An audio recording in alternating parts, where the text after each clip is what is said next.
All right, let's talk about therapy and how to get therapy if you can't afford therapy. Now, before I get into this, if you can afford to get traditional therapy, you should do that, okay? This is not about replacing therapy. It's not about things you can do to replace therapy. These are things you can do that I believe can help if you can't afford therapy. But if you can afford therapy, you should get therapy, okay? Well, of course, the problem is therapy can be expensive and a lot of people can't afford it. Even if you go along the lines of BetterHelp and services like that, which makes it a lot cheaper, it still could be quite expensive for a lot of people. Now, that said, to be fair, there are sometimes payment schemes you can look into or various discount options and things like that. It may be worth checking with your local council because you may be entitled to subsidized therapy or in some cases even free therapy. But let's say that doesn't apply to you. And even with the discounts and the payment schemes, traditional therapy is just way too expensive. And even online therapy services are just too much of a stretch. What can you do? Now, again, to be clear, this isn't about replacing therapy. So if you ever get to a point where you can now afford to get traditional therapy, you should still do that. But in the meantime, here's what I think can help.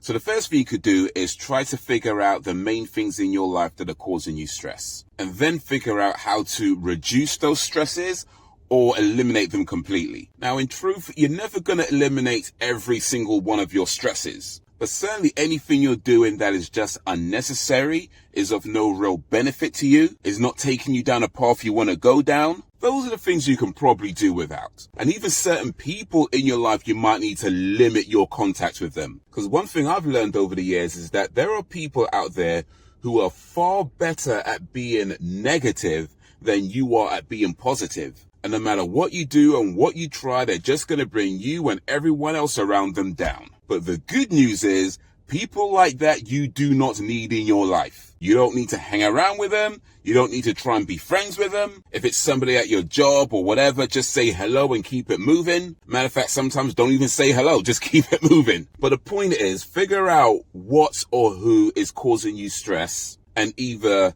cut off all contact with it, or at the very least, limit your contacts with it. Next thing you can do, and this is probably going to sound obvious, but do things you enjoy doing. Whatever it is that you enjoy doing, do that. Whatever it is you have a passion for, do that. I've talked before about the difference between a job and a career and how a job is something you do just for the money, whereas a career is something that you do because you're actually passionate about it. Now, if the thing that you're passionate about doesn't make you money, so you got to get a job to pay the bills, that's fine.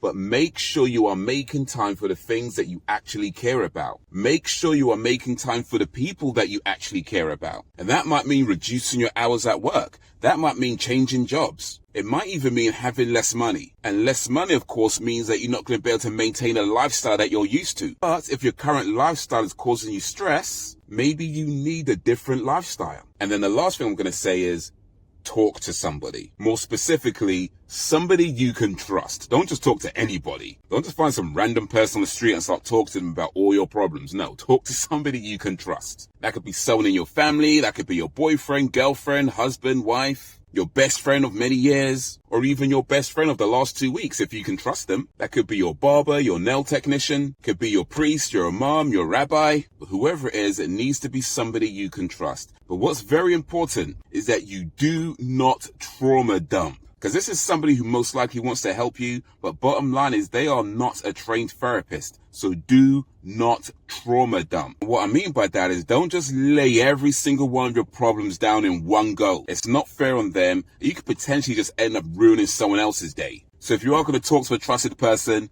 bit by bit, yeah? Bit by bit. And if none of those are an option to you, you can't just book an Uber somewhere and tell all your problems to the cab driver. I mean, you ain't never going to see him again anyway. So anyway, whatever you do, it's important to remember that although these things can possibly help, they are not replacements for traditional therapy. Should the day come where you could afford therapy or be eligible for a discount or free therapy, do that.